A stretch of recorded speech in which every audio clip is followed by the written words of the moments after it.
श्रीकृष्ण परब्रह्मणे नमः। श्रीमद्भगवद्गीता अथ चतुर्थो अध्यायः ज्ञानयोगः। श्रीभगवान् उवाच इमं विवस्वते योगं प्रोक्तवानहमव्ययम् मिवास्वानन मे प्राह मनोरीक्षवा कविस ब्रवीत। ಅರ್ಜುನ, ನಿತ್ಯ ಸತ್ಯವಾದ ಈ ಬ್ರಹ್ಮವಿದ್ಯೆಯ ಯೋಗಶಾಸ್ತ್ರವನ್ನು ನಾನು ಮೊದಲಿಗೆ ಸೂರ್ಯನಿಗೆ ತಿಳಿಸಿದ್ದೇನೆ. ಸೂರ್ಯನು ತನ್ನ ಮಗನಾದ ವೈವಸ್ವತ ಮನುವಿಗೆ ತಿಳಿಸಿದ್ದಾನೆ. ವೈವಸ್ವತ ಮನು ಇಕ್ಷ್ವಾಕು ರಾಜನಿಗೆ ರಘುವಂಶದ ಮೂಲ ಪುರುಷನು ತಿಳಿಸಿದ್ದನು. ಏವಂ ಪರಂಪರಾ ಪ್ರಾಪ್ತಂ ಇಮಂ ರಾಜರ್ಷಿಯೋ ವಿದುಃ ಸಕಾಲಿನೀಹ ಮಹತಾ ಯೋಗೋ ನಷ್ಟಃ ಪರಂತಪ. ಈ ವಿಧಾನವಾಗಿ ಕೃತಯುಗ ತ್ರೇತಾಯುಗಗಳಿಂದಲೂ ಅನೇಕ ಮಂದಿ ರಾಜರ್ಷಿಗಳು, ರಾಜ ಋಷಿಗಳು, ಮಹಾಋಷಿಗಳು ಈ ಯೋಗಶಾಸ್ತ್ರವನ್ನು ತಿಳಿದಿದ್ದಾರೆ. ಆದರೆ ಕಾಲಕ್ರಮದಲ್ಲಿ ಈ ಯೋಗಶಾಸ್ತ್ರ ಕಣ್ಮರೆಯಾಗಿದೆ. ಸ ಏವಾಯಂ ಮಯಾ ತೇ ಸದ್ಯ ಯೋಗಃ ಪ್ರೋಕ್ತಾಃ ಪುರಾತನಃ ಭಕ್ತೋಸಸಿ ಮೇ ಸಕಾಚೇತಿ ರಹಸ್ಯಂ ಹೀತ್ಯದುತ್ತಮಂ. ಪಾರ್ಥ, ಈ ಯೋಗಶಾಸ್ತ್ರವು ಬಹು ಪುರಾತನವಾದದ್ದು. ನೀನು ನನಗೆ ಪ್ರಿಯಸಕನಾಗಿರುವುದರಿಂದ, ಭಕ್ತನಾಗಿರುವುದರಿಂದ ಸನಾತನ ಈ ಯೋಗವನ್ನು ನಿನಗೆ ತಿಳಿಸುತ್ತಾ ಇದ್ದೇನೆ ಎಂದನು ಶ್ರೀಕೃಷ್ಣನು. ಅರ್ಜುನ ಉವಾಚ ಅಪರಂ ಭವತೋ ಜನ್ಮ ಪರಂ ಜನ್ಮ ವಿವಸ್ವತಃ ಕಥಮೇತದ್ವಿಜಾನೀಯಾಂ ತ್ವಮಾದೋ ಪ್ರೋಕ್ತವಾನೀತಿ. ಕೃಷ್ಣ, ನೀನು ಜನ್ಮಿಸಿ ಕೆಲವು ವರ್ಷಗಳಾಗಿವೆ. ಸೂರ್ಯನು ಸೃಷ್ಟಿಯ ಆರಂಭದಲ್ಲಿ ಹುಟ್ಟಿದ್ದಾನೆ. ನೀನು ಈ ಯೋಗಶಾಸ್ತ್ರವನ್ನು ಸೂರ್ಯನಿಗೆ ಉಪದೇಶ ಮಾಡಿರುವುದು ಹೇಗೆ ಸಾಧ್ಯ? ಇದನ್ನು ನಾನು ಹೇಗೆ ನಂಬಬೇಕು ಎಂದು ಸಂಶಯದಿಂದ ಕೇಳಿದನು ಅರ್ಜುನನು. ಶ್ರೀ ಭಗವಾನ್ ಉವಾಚ ಬಹೂನಿ ಮೇ ವ್ಯತಿತಾನಿ ಜನ್ಮಾನಿ ತವಾರ್ಜುನ ತಾನ್ಯಹಂ ವೇದ ಸರ್ವಾಣಿ ನ ತ್ವಂ ವೇದಃ ಪರಂತಪ. ಹೇ ಅರ್ಜುನ, ನಿನಗೂ ನನಗೂ ಅನೇಕ ಜನ್ಮಗಳು ಗತಿಸಿ ಹೋಗಿವೆ. ನಾವಿಬ್ಬರು ನರನಾರಾಯಣರು. ನೀನು ನರನು, ನಾನು ನಾರಾಯಣನು. ಗತಿಸಿ ಹೋಗಿರುವ ಜನ್ಮಗಳು ನರನಾಗಿರುವುದರಿಂದ ನಿನಗೆ ಯಾವುದೇ ರೀತಿಯಲ್ಲಿ ನೆನಪಿನಲ್ಲಿ ಇಲ್ಲವಾಗಿದೆ. ಅಜೋಸಪಿ ಸನ್ನ ವ್ಯಯಾತ್ಮ ಭೂತಾನಾಮೀಶ್ವರೋಸಪಿ ಸನ ಪ್ರಕೃತಿಂ ಸ್ವಾಮಧಿಷ್ಠಾಯ ಸಂಭವಾಯಾತ್ಮ ಮಾಯಯಾ. ಹೇ ಪಾರ್ಥನೆ, ನಾನು ಜನ್ಮರಹಿತನು, ನಿತ್ಯ ಶಾಶ್ವತನು, ಸಮಸ್ತ ಪ್ರಾಣಿಗಳಿಗೆ ಈಶ್ವರನು. ಈಶ್ವರ ಎಂದರೆ ಪ್ರಭು, ಸರ್ವ ಪ್ರಕೃತಿಯೇ ಶಾಸಕನು. ನನ್ನ ಯೋಗಮಾಯೆಯಿಂದ ನಾನೇ ಅವತರಿಸಿಕೊಳ್ಳುತ್ತೇನೆ. ಯದಾ ಯದಾ ಹಿ ಧರ್ಮಸ್ಯ ಗ್ಲಾನಿರ್ಭವತಿ ಭಾರತ ಅಭ್ಯುತ್ಥಾನಮಧರ್ಮಸ್ಯ ತದಾತ್ಮಾನಂ ಸೃಜಾಮ್ಯಹಂ. ಪಾರ್ಥ, ಅರ್ಜುನ, ಈ ಲೋಕದಲ್ಲಿ ಧರ್ಮಕ್ಕೆ ಧಕ್ಕೆಯಾದಾಗ, ಅಧರ್ಮವು ವೃದ್ಧಿಯಾಗಿರುವಾಗ ಧರ್ಮ ರಕ್ಷಣೆಗಾಗಿ, ಅಧರ್ಮದ ಸಂಹಾರಕ್ಕಾಗಿ ನನ್ನನ್ನು ನಾನೇ ಸೃಷ್ಟಿಸಿಕೊಳ್ಳುತ್ತೇನೆ. ಅಂದರೆ ಮಾನವನ ರೂಪದಲ್ಲಿ ಅವತರಿಸಿ ಧರ್ಮ ರಕ್ಷಣೆ ಮಾಡುತ್ತೇನೆ. ಪರಿತ್ರಾಣಾಯ ಸಾಧೂನಾಂ ವಿನಾಶಾಯ ಚ ದುಷ್ಕೃತಾಂ ಧರ್ಮ ಸಂಸ್ಥಾಪನಾರ್ಥಾಯ ಸಂಭವಾಮಿ ಯುಗೇ ಯುಗೇ. ಸಮಸ್ತ ಜಗತ್ತಿನಲ್ಲಿ ಸತ್ಪುರುಷರನ್ನು ರಕ್ಷಿಸಲು, ದುಷ್ಟರನ್ನು ಶಿಕ್ಷಿಸಲು, ಧರ್ಮ ಸಂಸ್ಥಾಪನೆ ಮಾಡಲು, ಪುನಃ ಧರ್ಮದ ಸ್ಥಾಪನೆ ಮಾಡಲು ನಾನು ಯುಗಯುಗದಲ್ಲಿ ಯುಗಪುರುಷನಾಗಿ ಯುಗ ರೂಪದಲ್ಲಿ ಅವತರಿಸುತ್ತೇನೆ. ಜನ್ಮ ಕರ್ಮ ಚ ಮೇ ದಿವ್ಯಂ ಏವಂ ಯೋ ವೇದಿ ತತ್ವತಃ ತ್ಯಕ್ತ್ವಾ ದೇಹಂ ಪುನರ್ಜನ್ಮ ನೈತಿ ಮಾಮೇತಿ ಸೋ ಅರ್ಜುನ. ಅರ್ಜುನ, ನನ್ನ ಅವತಾರದ ಲೀಲೆಗಳು ಅನಂತಗಳು, ಆದರ್ಶಪೂರಿತಗಳು, ವಿಸ್ಮಯಪೂರ್ಣಗಳು, ನಿಶ್ಚಲ ನಿರ್ಮಲಗಳು. ನನ್ನ ಲೀಲೆಗಳನ್ನು, ನನ್ನ ಮಹಿಮೆಗಳನ್ನು ತಿಳಿದುಕೊಂಡ ಮಾನವರು ಮರಣದಲ್ಲಿ ನನ್ನನ್ನೇ ಸೇರಿಕೊಳ್ಳುತ್ತಾರೆ.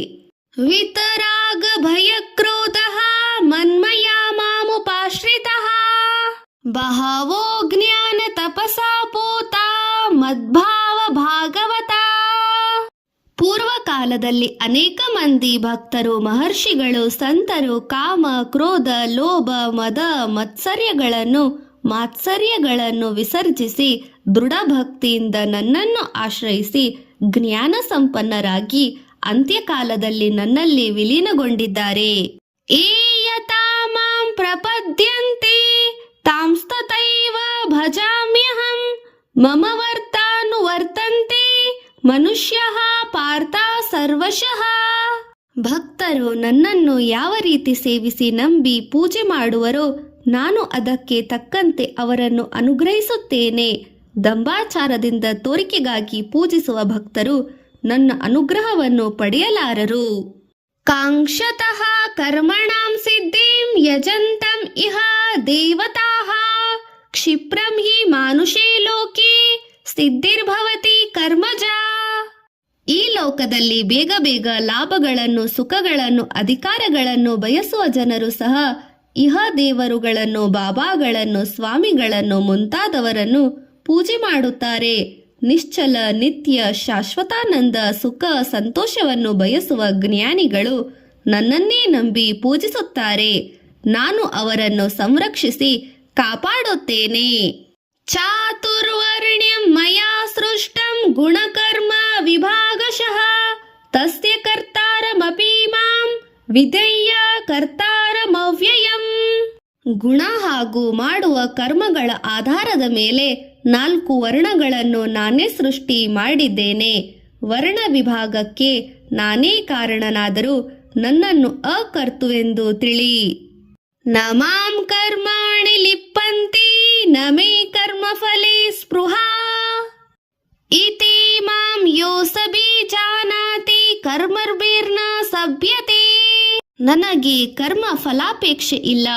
ಆದ್ದರಿಂದ ಕರ್ಮಗಳಿಂದ ಹುಟ್ಟುವ ಪಾಪ ಪುಣ್ಯಗಳನ್ನು ನನ್ನನ್ನು ಅಂಟುವುದಿಲ್ಲ. ನನ್ನನ್ನು ತಿಳಿದವರು, ನನ್ನನ್ನು ಅನುಸರಿಸುವವರು ಸಹ ಕರ್ಮಬಂಧನಗಳಲ್ಲಿ ಸಿಕ್ಕಿಕೊಳ್ಳುವುದಿಲ್ಲ.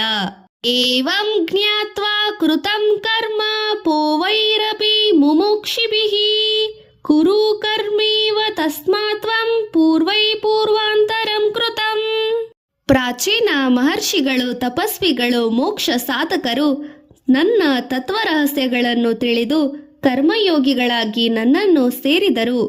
ಆದ್ದರಿಂದ ಅರ್ಜುನ, ಅವರಂತೆ ನೀನು ನಿಷ್ಕಾಮ ಕರ್ಮಗಳನ್ನು ಆಚರಿಸು.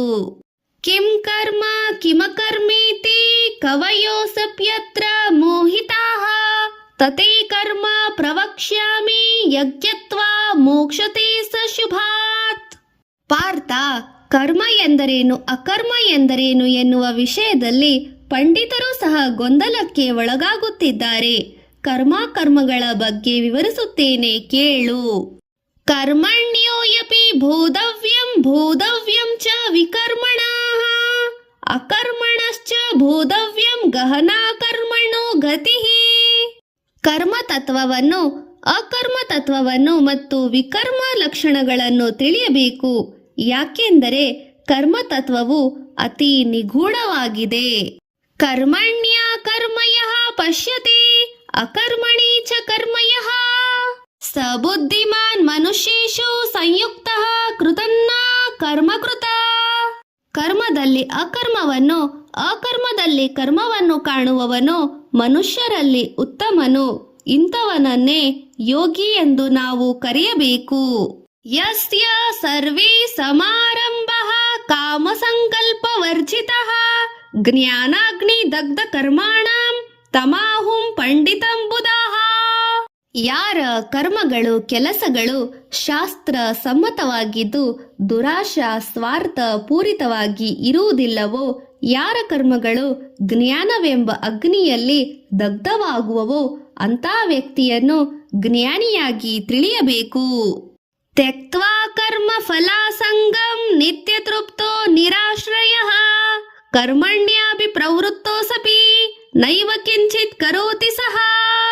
ಸಮಸ್ತ ಕರ್ಮಗಳಲ್ಲಿ ಮತ್ತು ಕರ್ಮದ ಫಲಗಳಲ್ಲಿ ಲಾಭದಲ್ಲಿ ಆಸಕ್ತಿಯನ್ನು ಬಿಟ್ಟು ಸಾಂಸಾರಿಕ ಬಂಧನರಹಿತನಾಗಿ ನಿತ್ಯ ಸಂತೃಪ್ತನಾಗಿರುವ ಮನುಷ್ಯನು ಕರ್ಮ ಪ್ರವೃತ್ತನಾದರೂ ಅಕರ್ಮಗಳಿಂದ ಬರುವಂತ ಪಾಪವು ಅವನಿಗೆ ಅಂಟುವುದಿಲ್ಲ. ನಿರಾಶೀರ್ಷಿತ ಚಿತ್ತಾತ್ಮ ತ್ಯಕ್ತ ಸರ್ವ ಪರಿಗ್ರಹ ಶಾರೀರಂ ಕೇವಲಂ ಕರ್ಮ ಗುರುವಾನಪ್ನೋತಿ ಕಿಲಿಪ್ಷಂ. ಮನಸ್ಸನ್ನು, ಮನೋನಿಗ್ರಹವನ್ನು, ಮನೋಂದ್ರಿಯಗಳನ್ನು ಜಯಿಸಿದವನು ಮತ್ತು ಸಮಸ್ತ ಸುಖ ಭೋಗಗಳನ್ನು ಪರಿತ್ಯಜಿಸಿದವನು, ಆಶಾರಹಿತನು ಆಗಿರುವ ಜ್ಞಾನವಂತನು ಶಾರೀರಿಕ ಕರ್ಮಗಳನ್ನು ಆಚರಿಸುತ್ತಿದ್ದರೂ ಅದರಿಂದ ಬರುವ ಪಾಪಗಳು ಅವನಿಗೆ ಅಂಟುವುದಿಲ್ಲ. ಯದೃಚ್ಛಾಲಾಭ ಸಂತುಷ್ಟೋ ದ್ವಂದ್ವಾತೀತೋ ವಿಮತ್ಸರಃ ಸಮಃ ಸಿದ್ಧಾವಸಿದ್ಧೋ ಚ ಕೃತ್ವಾ ಸಪಿ ನ ನಿಭ್ಯತೆ. ಬಯಸದೆ ಬಂದ ಅದೃಷ್ಟದಂತೆ ಅಥವಾ ಲಾಭದಂತೆ ಸಂತೃಪ್ತನಾಗುವ ಮನುಷ್ಯನು, ಅಸೂಯೆ ಇಲ್ಲದ ಮನುಷ್ಯನು, ಲಾಭ ನಷ್ಟಗಳಿಗೋ ಸುಖ ದುಃಖಗಳಿಗೋ ಮಾನಾಪಮಾನಗಳಿಗೋ ಅತೀತನಾದ ಮನುಷ್ಯನು ಸಾಂಸಾರಿಕ ಕರ್ಮವನ್ನು ಆಚರಿಸುತ್ತಿದ್ದರೂ ಅವನಿಗೆ ಪಾಪವು ಅಂಟುವುದಿಲ್ಲ. ಗತ ಸಂಗಸ್ಯ ಮುಕ್ತಸ್ಯ ಜ್ಞಾನವಸ್ಥಿತ ಚೇತಸಃ ಯಜ್ಞಾಯಾಚರತಃ ಕರ್ಮ ಸಮಗ್ರಂ ಪ್ರವಿಲೀಯತೆ. ವಿಷಯಾಸಕ್ತಿ, ಸ್ವಾಭಿಮಾನ, ಮಮತಾನುರಕ್ತಿ ಇಲ್ಲದ ಮನುಷ್ಯನು ಬ್ರಹ್ಮಜ್ಞಾನಿಯಾಗಿ ಸರ್ವಜನ ಹಿತಕ್ಕಾಗಿ ಕರ್ಮಗಳನ್ನು ಮಾಡುವಾಗ ಹಿಂಸಾ ದೋಷವಾದರೂ ಆ ದೋಷವು ಅವನಿಗೆ ಅಂಟುವುದಿಲ್ಲ. ಬ್ರಹ್ಮಾರ್ಪಣಂ ಬ್ರಹ್ಮ ಹವಿಃ ಬ್ರಹ್ಮಜ್ಞೋ ಬ್ರಹ್ಮಣಾಹುತಂ ಬ್ರಹ್ಮೈವ ತೇನ ಗತ್ತವ್ಯಂ ಬ್ರಹ್ಮಕರ್ಮ ಸಮಾಧಿನ. ಭಗವಂತನ ಕಾರ್ಯಗಳಲ್ಲಿ ಉಪಯೋಗಿಸುವ ಸಮಸ್ತ ವಸ್ತುಗಳು, ಸಮಸ್ತ ದ್ರವ್ಯಗಳು ಬ್ರಹ್ಮ ಸಮಾನವಾಗಿರುತ್ತವೆ. ದೈವಮೇವ ಪರೇ ಯಜ್ಞಂ ಯೋಗಿನಃ ಪರ್ಯುಪಾಸತೆ ಬ್ರಹ್ಮಾಗ್ನವ ಪರೇ ಯಜ್ಞಂ ಯಜ್ಞೇನೈವೋಪಜೂಹವಾತಿ. ಕೆಲವರು ಋಷಿಗಳು ಯಜ್ಞ ಕಾರ್ಯವನ್ನು ದೈವ ಪೂಜೆ ಹಾಗೆ ಮಾಡುತ್ತಾರೆ. ಕೆಲವರು ಹೃದಯಾಗ್ನಿಯಲ್ಲಿ ಹೋಮ ಮಾಡಿ ಪರಬ್ರಹ್ಮನನ್ನು ಪೂಜಿಸುತ್ತಾರೆ.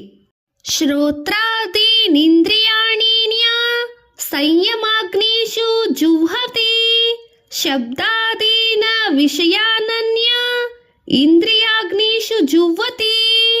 ಕೆಲವರು ಬ್ರಹ್ಮನಿಷ್ಠಾಪರರು ಮನೋನಿಗ್ರಹದಿಂದ ಅಗ್ನಿಯಲ್ಲಿ ಕೋರಿಕೆಗಳನ್ನು ದಹಿಸಿ ಯಜ್ಞ ಮಾಡುತ್ತಾರೆ. ಇದು ನಿಗ್ರಹ ಯಜ್ಞ. ಸರ್ವಾಣೀಂದ್ರಿಯ ಕರ್ಮಾಣಿ ಪ್ರಾಣಕರ್ಮಾಣಿ ಚಾಪರೇ ಆತ್ಮ ಸಂಯಮ ಯೋಗಾಗ್ನೋ ಜುಹ್ವತಿ ಜ್ಞಾನ ದೀಪತಿ. ಯಜ್ಞಗಳು ಅನೇಕ ವಿಧಗಳಿವೆ. ಕೆಲವರು ಯೋಗಿಗಳು ಇಂದ್ರಿಯ ಕ್ರಿಯೆಗಳನ್ನು, ದೇಹ ಕ್ರಿಯೆಗಳನ್ನು ಆತ್ಮ ಸಂಯಮವೆಂಬ ಅಗ್ನಿಯಲ್ಲಿ ದಹನ ಮಾಡುತ್ತಾರೆ. ಇದು ಮಾನಸಿಕ ಯಜ್ಞ. ದ್ರವ್ಯಯಜ್ಞಾಸ್ತಪೋ ಯಜ್ಞಃ ಯೋಗಯಜ್ಞಾಸ್ತತ್ಪರೇ ಸ್ವಾಧ್ಯಾಯ ಜ್ಞಾನಾಯ ಜ್ಞಾನಶ್ಚ ಯತಶ್ಯ ಸಂಹಿತವ್ರತಾಃ.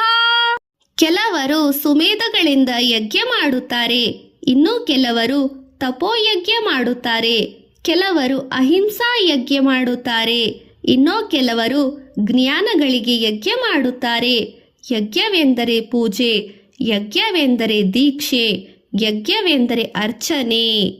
ಅಪಾನೇ ಜುಹತಿ ಪ್ರಾಣಂ ಪ್ರಾಣೇ ಸಪಾನಂ ತಥಾ ಪರೇ ಪ್ರಾಣಾಪಾನ ಗತಿರುದ್ಧ್ವ ಪ್ರಾಣಾಯಾಮ ಪರಾಯಣಃ. ಯೋಗಿಗಳು ವಾಯು ಯಜ್ಞ ಮಾಡುತ್ತಾರೆ. ಅಂದರೆ ಪ್ರಾಣವಾಯುವನ್ನು ಅಪಾನವಾಯುವಿನಲ್ಲಿ, ಅಪಾನವಾಯುವನ್ನು ಪ್ರಾಣವಾಯುವಿನಲ್ಲಿ ದಹನ ಮಾಡುತ್ತಾರೆ. ಅಪರೇ ನಿಯತಾಹಾರಃ ಪ್ರಾಣಾತ್ ಪ್ರಾಣೇಷು ಜುಹ್ವತಿ ಸರ್ವೇ ಸಪ್ಯೇತೆ ಯಜ್ಞವಿದೋ ಯಜ್ಞಕ್ಷಪೀತ ಕಲ್ಮಷಃ. ಕೆಲವರು ನಿಯಮಿತ ಆಹಾರವನ್ನು ಸ್ವೀಕರಿಸುತ್ತಾ ಪ್ರಾಣಾಯಾಮದಿಂದ ಮಾನಸಿಕ ಆಕಾಂಕ್ಷೆಗಳನ್ನು ಹವನ ಮಾಡುತ್ತಾರೆ. ಇದನ್ನು ಪ್ರಾಣಾಯಾಮ ಯಜ್ಞವೆನ್ನುತ್ತಾರೆ. ಯಜ್ಞಶಿಷ್ಟಾಮೃತ ಭೋಜೋ ಯಾಂತಿ ಬ್ರಹ್ಮ ಸನಾತನಂ ನಾಯಂ ಲೋಕಸ್ತ್ಯ ಯಜ್ಞಸ್ಯ ಕುತೋಸನ್ಯ ಕುರು ಸತ್ತಂ. ಉಜ್ಞಾಸಕ್ತರಾಗದೆ, ದೀಕ್ಷಾ ದಕ್ಷತೆ ಇಲ್ಲದೆ ಈ ಲೋಕದಲ್ಲಿ ಮಾನವರು ಯಾರು ಸುಖದಿಂದ ಇರಲು ಸಾಧ್ಯವಿಲ್ಲ. ಪರಲೋಕದಲ್ಲಿ ಇವರಿಗೆ ಸ್ಥಾನವೇ ಇಲ್ಲ. ಏವಂ ಬಹುವಿಧ ಯಜ್ಞ ವಿತತಾ ಬ್ರಹ್ಮಣೋ ಮುಖೇ ಕರ್ಮಜಾನಿ ವಿಧಿ ತಾಸನ್ನವಾರ್ನ ಏವಂ ಜ್ಞಾತ್ವಾ ವಿಮುಕ್ತಸ್ತೆ. ವೇದಗಳಲ್ಲಿ ಇಂಥ ಬಹುವಿಧವಾದ ಯಜ್ಞಗಳನ್ನು ಹೇಳಲಾಗಿದೆ. ಮನೋವಾಕ ಕಾಯ ಕರ್ಮ ಕಾಯವಾಚ ಮನಸ ಕರ್ಮಗಳೆಂಬ 4 ವಿಧಗಳಾದ ಯಜ್ಞ ಸಾಧನೆಗಳನ್ನು ಪ್ರತಿಯೊಬ್ಬರೂ ಮಾಡಬೇಕು. ಇದರಿಂದ ಸಾಂಸಾರಿಕ ಪ್ರಾಪಂಚಿಕ ಬಂಧನಗಳಿಂದ ವಿಮುಕ್ತಿ ಲಭಿಸುತ್ತದೆ. ಶ್ರೇಯಾನ ದ್ರವ್ಯ ಮಧ್ಯಾಜ್ಞಾತ ಜ್ಞಾನಯಜ್ಞ ಪರಂತಪ ಸರ್ವಾಂ ಕರ್ಮಾಖಿಲಂ ಪಾರ್ಥ ಜ್ಞಾನೇ ಪರಿಸಮಾಪ್ಯತೆ. ದ್ರವ್ಯರೂಪ ಯಜ್ಞವನ್ನು ಮಾಡುವುದಕ್ಕಿಂತಲೂ ದ್ರವ್ಯರೂಪ ಯಜ್ಞ ಅಂದರೆ ತುಪ್ಪ, ಜೇನು, ಅಕ್ಕಿ, ಬೆಳ್ಳಿ, ಬಂಗಾರ, ಗಂಧದ ಕಟ್ಟಿಗೆ ಮುಂತಾದ ದ್ರವ್ಯಗಳಿಂದ ಮಾಡುವ ಯಜ್ಞ, ಜ್ಞಾನ ಯಜ್ಞ, ಯೋಗ ಯಜ್ಞ, ಕರ್ಮಯಜ್ಞಗಳು ಸರ್ವಶ್ರೇಷ್ಠವಾಗಿವೆ. ತದ್ವಿಧಿ ಪ್ರಣಿಪಾತೇನ ಪರಿಪ್ರಶ್ನೇನ ಸೇವಯ ಉಪದೇಕ್ಷ್ಯಂತೆ ತೇ ಜ್ಞಾನಂ ಜ್ಞಾನೇನಸ್ತತ್ವದರ್ಶಿನಃ. ತತ್ವಜ್ಞಾನಿಗಳ ಬಳಿಗೆ ಹೋಗಿ ಅವರ ಸೇವೆ ಮಾಡಿ ಅವರನ್ನು ಸಂತೃಪ್ತಗೊಳಿಸಿ ಸಂಪ್ರೀತಿಯಿಂದ ಮಧುರೋಕ್ತಿಗಳಿಂದ ಅವರ ಮನವನ್ನು ಗೆದ್ದುಕೊಂಡರೆ ಅವರು ತತ್ವಜ್ಞಾನವನ್ನು ಬೋಧಿಸುತ್ತಾರೆ. ಯಜ್ಞಾತ್ವಾನ ಪುನರ್ಮೋಹಂ ಏವಂ ಯಾಸ್ಯಸಿ ಪಾಂಡವ ಏನ ಭೂತಾನ್ಯಶೇಷೇಣ ದಕ್ಷ್ಯಾಸ್ಯಾತ್ಮ ನಿಯತೋ ಮಯಿ. ಅರ್ಜುನ, ನೀನು ಈ ತತ್ವಜ್ಞಾನವನ್ನು ತಿಳಿದುಕೊಂಡರೆ ಪುನಃ ವ್ಯಾಮೋಹದ ಬಲೆಯಲ್ಲಿ ಬೀಳುವುದಿಲ್ಲ. ಸಮಸ್ತ ಪ್ರಾಣಿಗಳನ್ನು ನಿನ್ನಲ್ಲಿಯೇ ನೀನು ನೋಡಬಹುದು. ಅಪಿ ಛೇದಸಿ ಪಾಪೇಭ್ಯಃ ಸರ್ವೇಭ್ಯಃ ಪಾಪಕೃತಂ ಸರ್ವಂ ಜ್ಞಾನಪ್ಲವೇನೈವ ರುಜಿನಂ ಸಂತರಿಷ್ಯಸಿ. ನೀನು ಮಹಾಪಾಪಿಯಾದರೂ ಸಹ ತತ್ವಜ್ಞಾನೋಪದೇಶವನ್ನು ಶ್ರವಣದಿಂದ ಪಾಪ ವಿಮುಕ್ತನಾಗಬಹುದು. ಯತೇಧಾಂಸಿ ಸಮಿದ್ದೋಸಗ್ನಿ ಭಸ್ಮಸಾತ್ ಕೂರತೆ ಸರ್ಜನ ಜ್ಞಾನಾಗ್ನಿ ಸರ್ವಕರ್ಮಾಣಿ ಭಸ್ಮಸಾತ್ ಕೂರತೆ ತಥಾ. ಹೋಮಕುಂಡದಲ್ಲಿ ಹಾಕಿದ ಸುಮೇಧಾ ಕಟ್ಟಿಗೆಗಳನ್ನು ಯಾವ ರೀತಿ ಭಸ್ಮವಾಗುವವೋ ಅದೇ ರೀತಿ ಜ್ಞಾನವೆಂಬ ಅಗ್ನಿ ಸಮಸ್ತ ಪಾಪಕರ್ಮಗಳನ್ನು ನಾಶ ಮಾಡುತ್ತದೆ. ನಹಿ ಜ್ಞಾನೇನ ಸದೃಶ್ಯಂ ಪವಿತ್ರಮಿಹ ವಿದ್ಯತೆ ತತಸ್ವಯಂ ಯೋಗ ಸಂಸಿದ್ಧಃ ಕಾಲೇನಾತ್ಮನಿ ವಿಂದತೆ. ಈ ಸೃಷ್ಟಿಯಲ್ಲಿ ಜ್ಞಾನಕ್ಕಿಂತಲೂ ಶ್ರೇಷ್ಠವಾಗಿರುವುದು, ಜ್ಞಾನಕ್ಕಿಂತಲೂ ಪವಿತ್ರವಾದದ್ದು ಇಲ್ಲ. ಶುದ್ಧಾಂತಕರಣ ಇರುವ ಮನುಷ್ಯನು ಸ್ವಯಂ ಜ್ಞಾನ ಪ್ರಾಪ್ತಿಯನ್ನು ಪಡೆಯುತ್ತಾನೆ. ಶ್ರದ್ಧಾವಾನ್ ಲಭತೆ ಜ್ಞಾನಂ ತತ್ಪರಂ ಸಂಯತೇಂದ್ರಿಯಃ ಜ್ಞಾನಂ ಲಬ್ಧ್ವಾ ಪರಾಂ ಶಾಂತಿಂ ಅಚಿರೇಣದಿ ಗಚ್ಚತಿ. ಕರ್ಮೇಂದ್ರಿಯ ಜ್ಞಾನೇಂದ್ರಿಯಗಳನ್ನು ಸ್ವಾಧೀನದಲ್ಲಿ ಇಟ್ಟುಕೊಂಡಿರುವ ಮನುಷ್ಯನು ಭಗವತ್ ತತ್ವದ ಜ್ಞಾನವು ಲಭಿಸಿದ ನಂತರ ಪರಮತತ್ವದ ಶಾಂತಿಯನ್ನು ಹೊಂದುತ್ತಾನೆ. ಅಗ್ನಶ್ಚಾಶ್ರದ್ರಧಾನಶ್ಚ ಸಂಯಾತ್ಮ ವಿನಶ್ಯತಿ ನಾಯಂ ಲೋಕಸ್ತಿ ನ ಪರೋ ನ ಸುಖಂ ಸಂಶಯಾತ್ಮನಃ. ಅಶಾಂತನು, ವಿವೇಕರಹಿತನು, ಸಂಶಯಾತ್ಮನು ಆಗಿರುವ ಮನುಷ್ಯನು ಪರಮಾತ್ಮನ ವಿಷಯದಲ್ಲಿ ಭ್ರಷ್ಟನೇ ಆಗುತ್ತಾನೆ. ಅಂತವರು ಇಹಲೋಕ ಪರಲೋಕಗಳಲ್ಲಿ ಸುಖವನ್ನು ಪಡೆಯಲಾರರು. ಯೋಗ ಸನ್ಯಸ್ತ ಕರ್ಮಾಣಂ ಜ್ಞಾನ ಸಂಚಿನ್ನ ಸಂಶಯಂ ಆತ್ಮವಂತಂ ನ ಕರ್ಮಾಣಿ ನಿಭಂತ್ಯಂ ಧನಂಜಯ.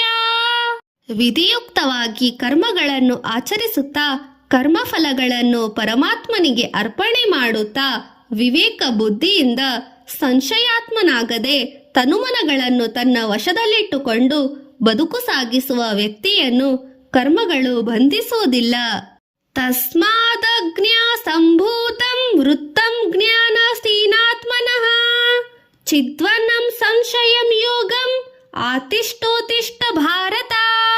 ಹೇ ಅರ್ಜುನ, ನಿನ್ನ ಹೃದಯದಲ್ಲಿ ಭವಬಂಧನ ಯೋಚನಾ ವಿಚಾರಗಳನ್ನು ದಿವ್ಯ ಜ್ಞಾನ ಯೋಗದಿಂದ ಪರಿಹರಿಸು.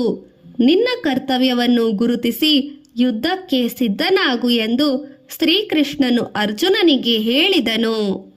ಓಂ ತತ್ಸದಿತಿ ಶ್ರೀಮದ್ಭಗವದ್ಗೀತಾಸುಪನಿಷತ್ಸು ಬ್ರಹ್ಮವಿದ್ಯಾಂ ಯೋಗಶಾಸ್ತ್ರೇ ಶ್ರೀಕೃಷ್ಣಾರ್ಜುನ ಸಂವಾದೇ ಜ್ಞಾನ ಕರ್ಮ ಸನ್ಯಾಸ ಯೋಗೋ ನಾಮ ಚತುರ್ಥೋ ಅಧ್ಯಾಯ ಸಮಾಪ್ತಿ. ಪಾರಾಯಣ ಫಲ. ಮಾನವರಲ್ಲದೆ ವೃಕ್ಷಗಳ ಕೆಳಗೆ ಕುಳಿತರೆ ವೃಕ್ಷಗಳ ದೋಷ ವಿಮುಕ್ತಿಯಾಗುತ್ತದೆ.